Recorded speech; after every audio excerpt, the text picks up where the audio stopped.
Hello all of you. आज की video में हम समझने की कोशिश करेंगे कि वीआईटी और मणिपाल में कौन बेहतर है।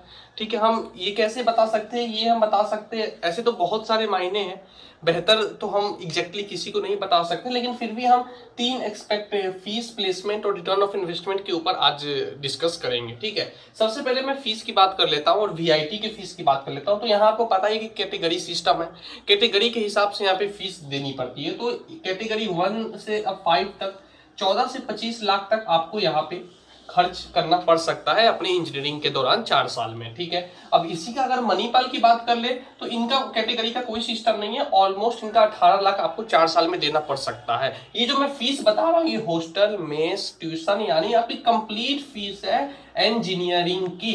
ये थोड़ा बहुत वैरी ऊपर नीचे करता है ब्रांच के हिसाब से, 50,000, 60,000, 70,000 ऊपर नीचे ये कर सकता है, लेकिन ये लगभग सेम ही फीस है इतनी जो उन्होंने साइट पे दे रखी है।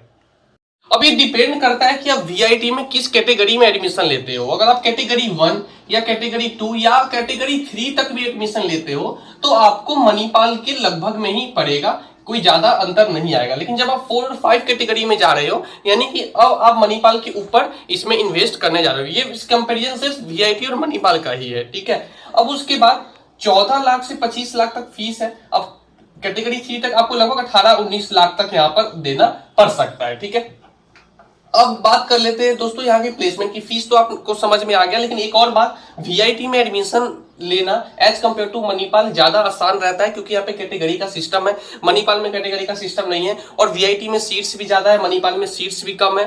ठीक है, मणिपाल के कैंपस आपको पता है, मेन कैंपस ये और एक जयपुर में कुछ बच्चे चले जाते हैं, लेकिन वीआईटी का जो एक चेन्नई कैंपस भी बहुत सही है, और इसके जो आंध्र प्रदेश भोपाल है वहां भी काफी बच्चे जाते हैं। बट मणिपाल के केस में सिर्फ 2 कैंपस में ही बच्चे ज्यादा जाते हैं। उसके बाद प्लेसमेंट की बात कर ले तो प्लेसमेंट मैक्सिमम वीआईटी का जो साइट पे दे रखा है वो 44 लाख है, मणिपाल का 43.43 लाख है।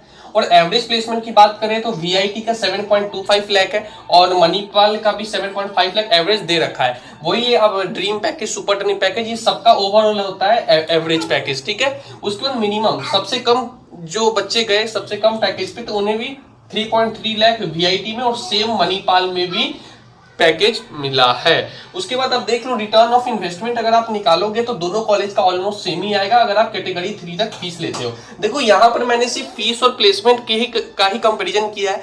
मैंने इस के बारे में मैंने ये नहीं बताया कि वीआईटी में पढ़ाई कैसी है या मणिपाल में ज्यादा कैसी पढ़ाई है, लेकिन बहुत सारे फैक्टर्स है।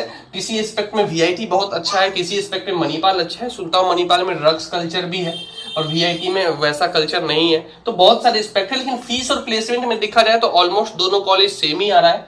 और यही है कि मणिपाल में जो कोर ब्रांचेस है उनके भी प्लेसमेंट अच्छे हैं, ज्यादा अच्छे। लेकिन वीआईटी के केस में क्या है, कोर ब्रांचेस में भीड़ बहुत ज्यादा होने के कारण प्लेसमेंट अच्छा है, लेकिन उसके लिए आपको अच्छा खासा मेहनत करना पड़ता है, ज्यादा कंपटीशन है। वीआईटी में बच्चे ज्यादा है, ज्यादा बच्चे प्लेसमेंट में बैठते हैं, तो कंपटीशन यहाँ ज्यादा है।